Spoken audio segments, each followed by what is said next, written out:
ensonga weziri mwanatu bugenzo okutuuka essaawa zino ddala sijja nakujuliza nti bukyalirwa bwe bwasuze kubanga okuviira ddala mu ttumbi kuviira ssaawa ez'ekiro tandika olunaku lw'eggulu abasajja abarasha giya bavuze ya lungu olwaleero bino bye tubadde twogera nti bakuba ate baddayo mwana wattu njagala kukutegeeza nti mu kitundu eky'e Donbass olwaleero kifumba mutuku tuyikiyitire ddala kifumba mutuku kubanga ntegeezeddwa era bwe ntunuulira amawulire gategeezeza nti abakulu sayidi eyo bamaze okulaga nti waakiri abantu 8 bafudde ebyegugunga ebigunda amasasi ageesooza okuva ku sayidi eya Russia nga gakuba abasajja aba Ukrain abafunze ekyonga mu kitundu eky'e Donbass ewali ebitundu Donetsk ne Luhansk mwanatu kibejjo ekiri sayidi eyo kakati ensonga za kwongera kwetegereza kubanga amaanyi okuva olunaku lw'eggulo agasituddwa eggwanga erya Russia sige gabaddewo mu lutalo oluyise era muganda wange busuulwa ku geeti y'amasengerawo gotera okubanga ensonga zino bwe kiba sayidi za Russia osanyuka bantu sebo gye bali ng'alinze baganye nti ekiriyo kati Russia ekituufu olwaleero aba Ukraine nnyinza okugamba nti bakaabyemu olumaamiro batandise okuddamu ebigambo bye baayogera gavumenti ya Ukraine yennyini yeyeeyogerako okusinziira ku mawulire agalabika yeyeeyogerako nti bannange abasajja olwaleero si birungi naye nga bulijjo eyalwadde tawuna kusinda batandikidde mu jjiya nnene ne baddamu okusaba ebyokulwanyisa President Zelensky ye wensi eya Ukraine olwaleero wabadde ayogerako n'emikutu gy'amawulire yeerabidde ebyokulwanyisa byonna ebyabaweereddwa n'addamu n'ategeeza abasajja ab'omukago ogwa NATO n'addamu n'ategeeza abasajja abakulembeze mu mikwago egy'enjawulo European Union n'America nga ssenkaggale w'ensonga zino n'abategeeza nti bannange bano bwe mutuwa ebyokulwanyisa eby'omulembe bano tubeesobolera ate oba Ukraine etuuse n'okugjayo akawaayiro naye nti kituufu batuwadde ebyokulwanyisa naye bw'ogeraageranya omulembe guno n'ekitundu we tuli olwaleero doola erinnye buli kimu kirinnye singa tubadde wano mu Uganda buli kimu kirinnye ebintu bye wagulanga emyaka 5 egiyise emabega si bw'okyayinza obbigula akati naga nti baatuwadde Abamerika abo miliyoni $8 kyokka bwe baali bagenda mu lutalo mu Afghanistan nga bayingira bawa gavumenti ya Afghanistan esobole okuyamba abajaasi baayo okweyimirizaawo babawa biliyoni $8 tebereza enjawulo eyo era nabo bagyogeddeko aba Ukraine bano ne bagamba naye kakati bw'ogeraageranya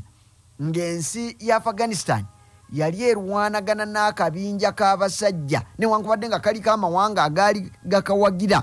naye akabinja k'abaterebani toyinza kageraageranya na musajja Putin n'ensi ye ng'ejje lye lyerisingira ddala amaanyi si mu nsi yonna abo booyiseewo naye ku lukalu lwa Bulaayi sebo balwana naye bakimanyi nti gwe balwana naye w'amaanyi okukirawo akati nokati bw'omutunuulira nga ddala yasinza bajeti ennene mu byokulwanyisa n'ojja omugeraageranya naffe bakyakayiga oba tolamudde bulungi bw'obanga ddala watuwa miliyoni 8 tubeeko ebyokulwanyisa bye tugula kitegeeza tetuyinza kumusobola okuleka nga mutwongedde ebyokulwanyisa omulungi ampuliriza eggwanga erya Russia abajaasi baalyo embeera gye batambuliddemu olwaleero yeewuunyisa era nga toyinza nakugigeraageranya kweyo eyabaddewo bali mu mayiro 3 okuva we baagala okuwamba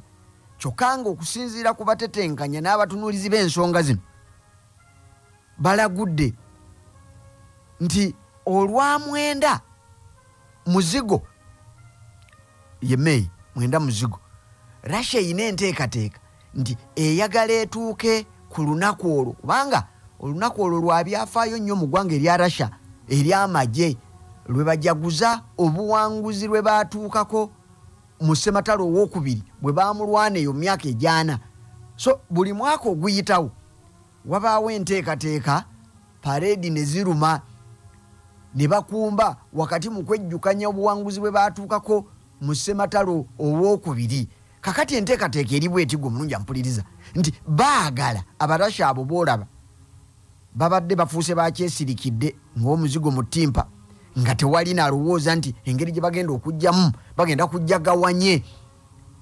naye baagala ennaku z'omwezi nga 9 muzigo zituuke nga bamaze okwezza ekitundu ekye Donbass omuli ebitundu biri byenkugambye. Kyova olaba nti kati balwana bwezizingirire, era be bennyini be balumiriza nti olwaleero bakoze ennumba ne bakuba targets babadde bantomo ne bakasuukirira ebizungirizi byabwe, biba bizungirizi ebizuka byabwe ne bikuba targets 100 lulamba. Kino nno kirese abajaasi ba Ukraine bafumbya miyaji, era bangi bagugumuka okukira obuliga, kyokka tebannata bakyalemedde kuwundaayi. Abavubuka b'ennaku zino be boogera ekigambo ekyo, bakyalemeddeko basimbye Nakakongo era bawera. Waliwo abajaasi baali balemera mu kibuga Mariupol, kubanga nakubuulira nti oluvannyuma lw'eggwanga erya Russia okubanga lirina enteekateeka ze lyakola mu kitundu ekyo ne liremesa buli ekisobola okukolekayo, abajaasi abamu baalekulira ng'ate mazima ne bwoga nti ogatteyo abalala tebaagala, naye ne wabaawo abaamira omwoyo ng'enkoko emira ensanafu ne bajja. Waliwo fakitole ennene ekola byuma bya sitiiru n'ebifaanana bwe bityo, kakati ne bajja beekweka omwo ne baba nga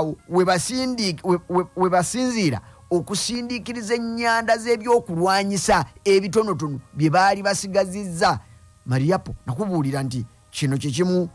guno mwalo kibuga kiri ku mwalo kikimu ku bibuga Russia byeyagala, kubanga kigenda jjuwa amangu g'okutuuka weeyagala. Bw'enaabanga eyagala okuyitawo yeesogga eno eyina kusooka kuwamba awo. Kiringa nga bw'onooba nga oyagala kuwamba wantu naye ng'ekkubo bakyakulemeseza noga nti katusooke tuteme lino ekkubo tuyitewo. Kakati Mariupol abasajja bakyalemeddeyo, beekwese mu kifakitole ekyo, era abasinziira awo okulengera ensonga baga nti waliwo n'abaana n'abakazi n'abantu bambi ababundabunda abanoonya ew'okubeera, bonna beewogoma mu kikampuni ekyo. Kakati olwaleero ebimu ku bisimbiddwako omulaka Russia byesimbyeko essira byeyina okusooka okukuba, kwe kulaba nti ejjawo obugumu obuli mu kikampuni ekyo, newankubadde ng'eggwanga erya Ukraine lyogera ebigambo ebiga nti omwo mwekweseemu abantu ba bulijjo. Nakubuulidde nti abantu ba bulijjo bano babadde ba byabufuzi mu kulwana mu lutalo luno, kubanga bw'olowooza obbawuttula ebigambo oba ojja kubitebya aga nti oyo yabadde mu Ettabantu. Bw'olowooza kyova olaba nti olunaku lwajjo, okutandikira ddala olunaku lwajjo ne ku Sande akawungeezi, Russia yayisa ebipalate nga bw'obanga oli muntu wa bulijjo oyagala kuva mu kitundu ekyo oteekeddwa okujja ofuna ekipalate ogende, nga bo be bakikweweeredde, ate nga bakujjaawo bakutwala mu nkambi yaabwe oleme kusigala nga weeyambisibwa ab'oludda lwa Ukraine okuga nti abo bantu baffe tobakuba bantu baffe. Kakati kabakukube nga bo bennyini be baataddewo omwaganya ofulume. Ekisinga okuvumirirwa mu ekyo ne kifaanana ekyabanazi kye baakola mu World War II nti ate baanunula abateeka wuwe, era n'amalwaliro mangi gawambye atwalamu bantu be n'atakkiriza bannansi oba abakulembeze n'abakwatibwako ensonga mu Ukraine okuddamu okulaba ku bantu abo. Kakati Russia enyenyintidde eyagala kuba kikampuni ekyo ekikola sitiiru, gwe wamma ekikube bategeere nti teri bantu n'abasirikale babajjeeyo babagase ku bali abaawambibwa, wakati mu kukkiriza nti baawambibwa bawanise lulyoke lwogome. Abatunulizi b'ensonga nno bongedde okulagula baga nti wadde nga luli olutalo lwali kulya butanga bwennyini ku saidi ya Russia, naye ku mulundi guno kugenda kubeera kulya myungu buteesokoola, kubanga ekituufu bazzeeyo ne bakola corrections bwe tuba tusomoddayo bintu ebigudde noddamu ne weetunuula nga wano twaba tutya ne mutunula mwenga nti kakati wano ekyatulemesa kubanga abaduumizi bayina engeri gye baali batunuddemu endala, yabawadde omuduumizi mupya yatunuulidde ensonga zino zonna. Kakati wano kyali kitya, lwaki tetwasobola kuyitawo? Ne bakizuula nti ekimu ku byali biremesezza Russia okuyingira mu ngeri nga bwe yali eyagala, n'embeera y'obudde yazannyirako nnyo eggwanga erya Ukrain, kubanga gye tuvudde mabegaawo wonna tubadde mu budde bwa kasandali, obudde obwa winter, omuzira nga gukutte ne we gutalina kukwata. Kakati ng'ate Russia yali ebaza olutalo lwayo nti ng'egenda kujja eva Belarus eyingire mu nsi ye Ukraine, eyitire mu kibuga ekikulu Kiev, ng'ebaze nti egenda kukwata esobola okuyita buli wamu. Naye omuzira olw'okuba nti gwakwata ebitundu bingi, kye yabadde esinga okukola kwe kuyitira mu makubo gokka agaliwo. Fakiti baali balambuludde nti gaali amakubo 3 ge yalina okuyitawo. Kakati nga ne gwojja okulumba akimanyi bw'obanga ogenda kujja wano ku masengere kibi kigwana wala naye nkukubira kifaananyi nga oyina kuyita mu geeti eyo, waakiri ne boza okukuba beeziziba. Naye olwaleero tuyingidde mu budde ng'omuzira gugenze gukya nti ebyokulwanyisa ebyeyambisibwa bigenda kwanguyirwa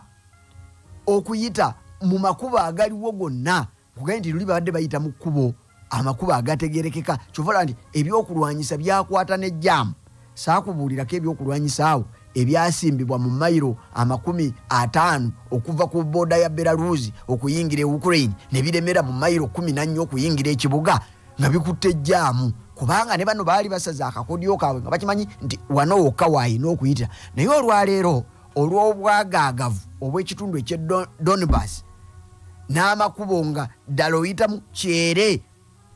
ng'ennyama y'ekisambi, ogenda kwesanga nti obwangu bugenda kuba buyitirivu, bayite mu mambuka, bayite mu maserengeta, bayite buvanjuba, balyoke bajje bakube omusajja omu-Ukraine okusinziira nga bwe bateekateeka. Kakati era abatunuulizi bawadde ensonga nti luli obwoleke obwaliwo baali babutunuuzizza mu kibuga Kiyevu. Kibuga Kiyevu kiri mu kafuko, nga bw'omanya ebibuga byonna toyinza kufagaga nti kampite wano. Naye olwaleero omulunya mpuliriza ekibuga kyawudde, ekitundu ky'e Donbass kyawudde, kigazi bwaguuga. Kakati buli omu buli wayagala okuyita ajja kuyitawo, ate n'okusinziira ku butendeke obulala bwe bafunye. Omulunya mpuliriza ekibuga kino Donbass wadde nga ebyokulwanyisa bikuba ebibuga bingi olwaleero, naye kino baali balayidde nti bakuunyuuka nakyo, ate kugaye nti ne tageti eri obuwanguzi obubuze Russia mu bbanga lyonna eriyise, tageti ya 9 May bagirowooza nti wano wegenda okuva. Olabye ensonga. Kakati ennaku z'omwezi olwaleero ozimanyi ebula mmeka okuwera 9. Kanve mu birango tugende mu maaso. 88.8 CBS FM. Osobola okukiwulira mu butuufu, osobola okukikwatako. Kya butonde ye Crystal Natural Mineral Water. Buli lw'onywa ku Crystal Natural Mineral Water owulira bulungi ng'owewedde onokatta nnyonta yennyini, ate owulira obulamu nga buzze bujja. Nkugambye Crystal Natural Mineral Water gagezeeko ojja kakasa nti mazzi ga butonde gennyini agazaamu obulamu, kubanga Crystal Mineral Water bulamu bwennyini. Crystal Water is a product of Harris International. 88 katonyeze 8 CBS FM. Tukyagenda mu maaso n'okutanya ensonga wano ku Kyabasa mu program World Report. Galubindizo terera tugende mu maaso.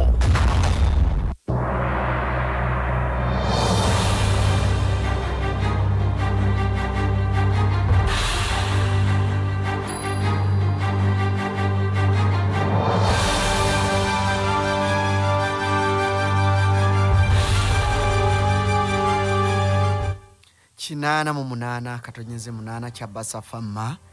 Radio Buganda. Tukyagenda mu maaso program World Report galubindizo nyongera okwaniriza gwe yakatwegattako baganda bange mwenna gye muli mwebale nnyo mwebalire ddala kale bakambulabi wano olwaleero luyinza obutafaanana lwaggulo luyinza obutafaanana lwaggulo nti naabusoma nembumalayo mugana emusoke awo ku Emma ensangi webale Emma petrol station ensangi webale nnyo webalire ddala ate n'abalala mwenna abali eyo gye muwuliriza mwebale katugende mu maaso ensonga yoweeri njagala kukutegeeza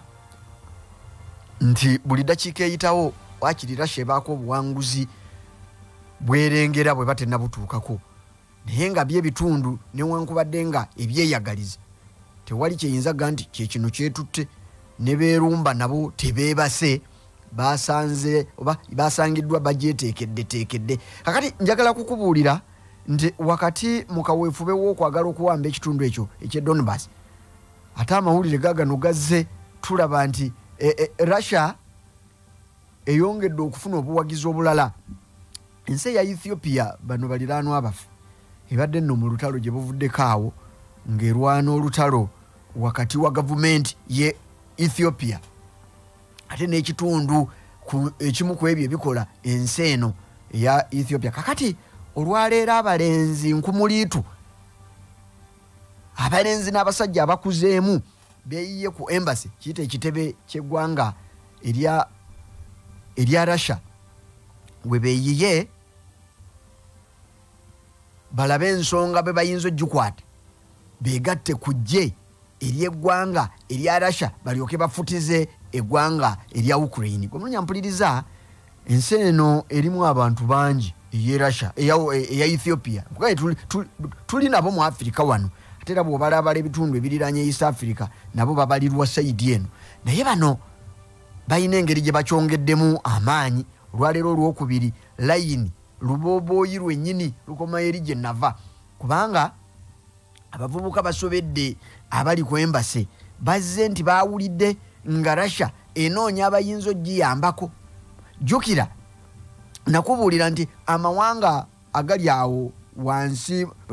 mu ddungu ag'abawarabu gali awo mu ddungu gamu ku ago agavaayo gajje gayambe ku ggwanga erya Russia ne wabaawo n'eggwanga Syria naye era toyinza gyawula nnyo n'ebitundu ebiri awo esayidi awo nakati nabo baavaayo ng'abantu bavaayo wakiri buli mwezi nga basasulwa emitwalo gyabwe 3 n'ekitundu kakati n'abavubuka mu nsi eya Ethiopia bavuddeyo wakati mu kujja okulaga obuwagizi gavumenti teyina kye yaayogedde nti ebagaana ekitegeeza nti obuwagizi bwayo ne buba nga tebuyogeddwa nga busirise nabwo bwandibaawo obwa Addis Ababa nga bulaga nti nabo bandyagadde abalwanyi bano abava sayidi eno bagende bayambe kate ejjukire emabegaawo ejje bwe lyanyinyiintiza okulumba abalabe baali erya Ethiopia ojja kujjukira nti abalenzi bangi baatendekebwa Ethiopia yemu ku mawanga agayina amagye gaago nga gali awo galinze bulinzi akati kigambibwa nti bano be bamu ku bagenda okweyunga bagenze mu layini ku kitebe kya Russia balabe nga bawandiikibwa bagende bayambeko ejje lino okulwanisa omulabe waali Ukrain akati mu mbeera eyo ojja kujjukira nti gye buvuddeko katono wabaddewo okulonda omanyi kakati bino byonna byetondeka nga birengererwa ku byafaayo byayo ku byafaayo ebizze bibaawo wabaddewo okulonda UN kwe yateeseteese emirundi ebiri eggwanga erya Ethiopia lyalabikidde mu ago agabuzeeko oludda naddala nga naffe bwe twakoze wano omulundi ogusooka nga tugamba nti Russia tesaanidde kuba nti eyingira Ukraine tetwalonda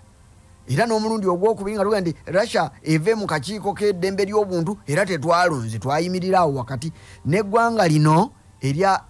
Ethiopia nalyo bwe lityo bwe lyabadde lyafudde kyesirikidde ati ensonga bazitunuulira kuvaawo nti bw'aba teyalonze luli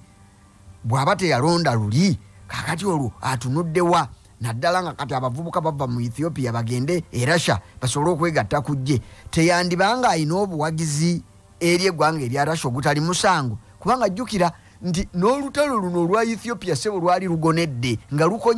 lukonedde ddala naye ag'omunkuba agategerekeka gagamba nti eggwanga erya Russia lyakola endagaano n'abakulu mu Ethiopia wakati mu kaweefube ow'okulitaasa abasajja abaali balitwalaganya. Omanye ebigambo byaliwo awo nga Ethiopia ega nti abatulwanyisa be banene, Amerika eyo ekirimu erabika yewagawaga abasajja bali abatigirinya basobole okuba nga batukuba gavumenti ya BUV mu bukulembeze. Ne bayita eyo mu mikwesese ne bagenda bakola endagaano n'eggwanga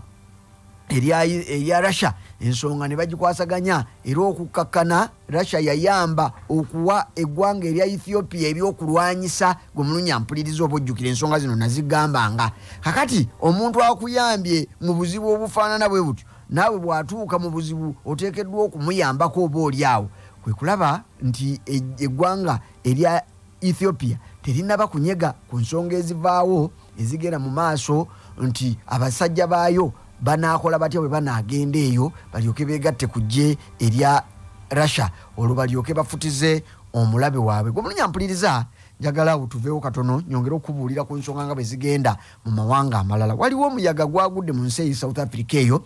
n'okutuusa olwaleero mwanatu bafumbya miyagi, bakyafumbya tebannategereka. Waliwo n'abantu abawerera ddala 140 abatannalabikako wakati mu kaweefube ow'okubanoonya. KwaZulu Natal yesaza n'okutuusa kati babinyumya nga lugero kubanga amazzi agatonnya enkuba yatonyera ennaku 3 n'olwaleero amazzi tegannakya gakyaliwo gatutta abantu gatutta amayumba. Leero we gasanga ng'ennyumba zibadde ganyegenya mwana atu tegasibyemu mu kutwala ebintu ebyo. Naye n'okutuusa olwaleero abantu bagambibwa okuba nti bakyanoonyezebwa. Kale nno bino byonna waliwo n'ekitongole kimu kyavuddeyo nekyagala okuba gavumenti ya South Africa, kitongole kirwanirizi ky'obutonde bw'ensi nekikuba gavumenti ya South Africa mu mbuga z'amateeka ezivunaanyizibwa ku nsonga ezidde eri obutonde bw'ensi nti South Africa eno ekutte bubi eby'obutonde bw'ensi. Kyekiviiriddeko enkuba eyatonye ng'enaggwa mu ggulu okuba nti yafudde embye nereka nga bafaanana nga bwe bali olwaleero. Kakati wakati mu kunoonyereza bino nabo beekubye mu mitima nti amasannyalaze gaavuddewo n'okutuusa olwaleero ebitundu mu kibuga ekyo tebayina masannyalaze. Buli kimu kye banoonya bakinoonya bawammanta kiwammante. Naye ng'ebyo byonna nakubuulidde nti butonde bwansi bwe babizadde nebanga ensonga gwe wamma tezitambudde bulungi. Mu nsi eya Mali balindiridde ekiteretebwa okuveera mu nsi eya Russia. Nsi eya Russia in fact bakifunye kiteretebwa kya byakulwanyisa kiva mu nsi eya Russia. Wakati mu kuyimbagatanya okukwataganya kino nakiri Russia eweereza omugugu gw'ebyokulwanyisa eby'omutawaana ng'ebiweereza eggwanga erya Mali.